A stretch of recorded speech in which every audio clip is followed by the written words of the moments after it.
कोई लड़का अपना माँ का गहना गिरवी रखे, कोई लड़का खेत गिरवी रख के पैसा लगा के पढ़ाई किया था। तकरीबन 14 अग्निवीर हैं जो अभी तक सुसाइड कर चुके हैं। सस्ते और कम रेट के चौकीदार बनाने का प्रयास कर रहे हैं। Chief of the army staff ने अपनी बुक में लिखा कि इसमें हम लोग तीनों लोग शॉक थे जब ये आया था, और मैंने आर्मी में कहा था कि 25%। ये डिसाइड किसने किया? सर पीएम ऑफिस से आया डायरेक्ट विदाउट देयर कंसल्टेंसी। ऐसा कभी नहीं हुआ सर। यहाँ पर जो ये बच्चे हैं इनकी शादियाँ ही तभी होती हैं जब इनकी नौकरी लग जाती है, वरना होती ही नहीं।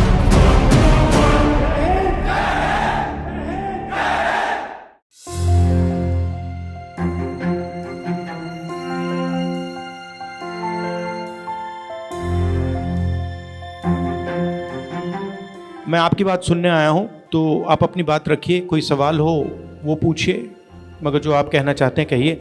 हमारे यहाँ क्या है, क्रेज है आर्मी का, तो मैंने भी यही ट्राई किया, तो मेरा सारा प्रोसेस हो चुका था।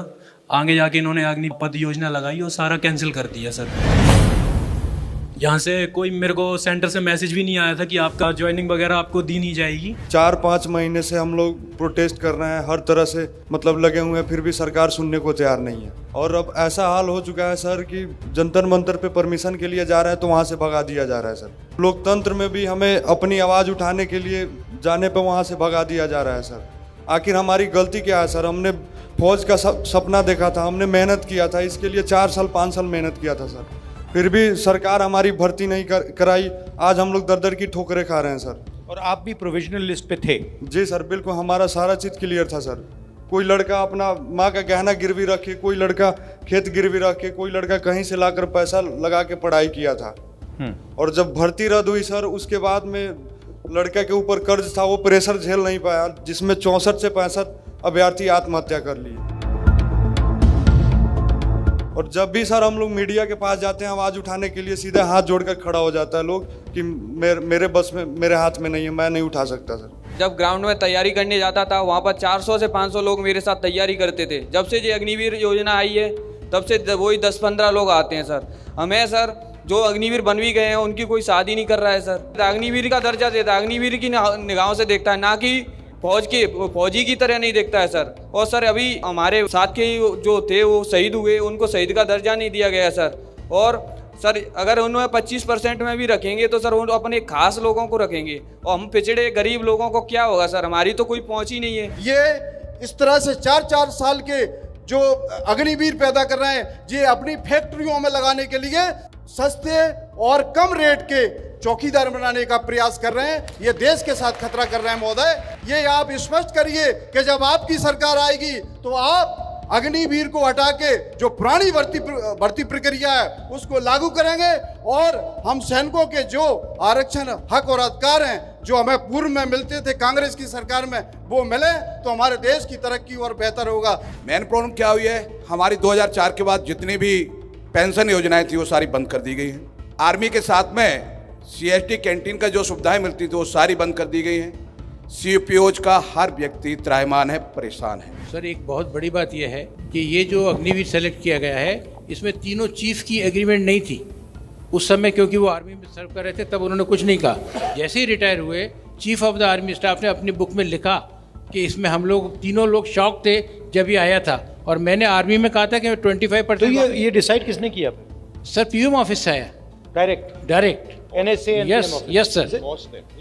एक टैंक को चलाने के लिए अगर टैंक का ड्राइवर है, उसको 120 बटन देखने पड़ते हैं, और नीचे से माइन फील्ड है, ऊपर से गोले आ रहे हैं, मिसाइल्स आ रही हैं, उसके बीच में उसको मेंटली फिजिकली ट्रेंड होके तभी वो निकल सकता है, अदरवाइज वो काम नहीं कर सकता है। और आज हमारे यहाँ पे तकरीबन 14 ऐसे अग्निवीर हैं जो अभी तक सुसाइड कर चुके हैं। तो आर्मी ने ये रियलाइज़ किया कि ये मेंटली एंड फिजिकली रोबस्ट नहीं है, इसलिए उन्होंने कहा कि हमें इनका साइकोलॉजिकल टेस्ट भी करना पड़ेगा। पहली बार ऐसा हुआ। सबसे पहले मैं आपका धन्यवाद करना चाहता हूं कि आप सब यहाँ आए, आपने अपनी बात रखी। जो 1.5 लाख लोग हैं इनके टच में मैं हूँ। आपके रिप्रेजेंटेटिव्स मेरे पास आए थे, दिल्ली में आए थे, यात्रा में मुझसे मिले, और हमारी कोशिश होगी कि हम आपकी पूरी मदद करें। आपके साथ बिल्कुल गलत किया गया है, अन्याय है और हम आपके साथ मिलकर या तो कॉम्पनसेशन लेने की कोशिश करेंगे या कोई ना कोई रास्ता आपके लिए निकालने की कोशिश करेंगे। अग्निवीर योजना पे मेरी ओपिनियन है ये देश को मजबूत करने वाली योजना नहीं है और इससे सेना का भी ये नुकसान हो रहा है, देश का भी नुकसान हो रहा है। अगर हमारी सरकार आएगी हम इसे रीअसेस करेंगे, हम इसको देखेंगे और अगर हमें लगे कि ये कैंसिल किया जा सकता है तो हम इसको कैंसिल भी कर सकते हैं। जो आपने एक सर्विसमैन ने कहा, बिल्कुल सही कहा है, आपको सपोर्ट मिलना चाहिए और वो जो आपका 10% रिजर्वेशन का है उसको हम असेस करेंगे और उसको पूरा करने की कोशिश करेंगे, ठीक है। मेरी ओपिनियन है कि जो भी सेना में जाता है उसको सरकार एक गारंटी देती है कि आप देश के लिए अपनी जान देने को तैयार हो तो हमारा काम आपकी प्रोटेक्शन करने का है। ये एक आप इसको कॉन्ट्रैक्ट मान लो, एक रिश्ता मान लो और अग्निवीर स्कीम जो है इस रिश्ते को तोड़ रही है क्योंकि जो लड़ेगा, मान लीजिए 2 लोग लड़ रहे हैं, एक अपने आप को अग्निवीर मानता है, वो जानता है कि भैया मैं शहीद हो गया तो मुझे कुछ नहीं मिलेगा और उसी के साइड में दूसरा लड़ रहा है और उसको पूरा का पूरा सपोर्ट मिल रहा है, पूरा फायदा मिल रहा है, तो जो अग्निवीर है वो पूरा डिमोरलाइज हो जाएगा और वो ठीक से लड़ेगा भी नहीं, डर जाएगा, उसमें जो कॉन्फिडेंस होनी चाहिए नहीं आएगी। मुझे लगता है इस स्कीम को रीअसेस करना चाहिए और देखना चाहिए कि इस स्कीम की ज़रूरत है या नहीं। फिर से मैं आपका धन्यवाद करना चाहता हूं। मैं आपको ये बताना चाहता हूं कि जहां भी मैं आपकी मदद कर सकता हूं, मैं और कांग्रेस पार्टी हम आप सबकी मदद करेंगे और हम आपके साथ खड़े हैं। लोकतंत्र है, अगर आप प्रोटेस्ट करना चाहते हैं तो ये आपका हक है, आपको रोकना नहीं चाहिए। बहुत बहुत धन्यवाद, नमस्कार।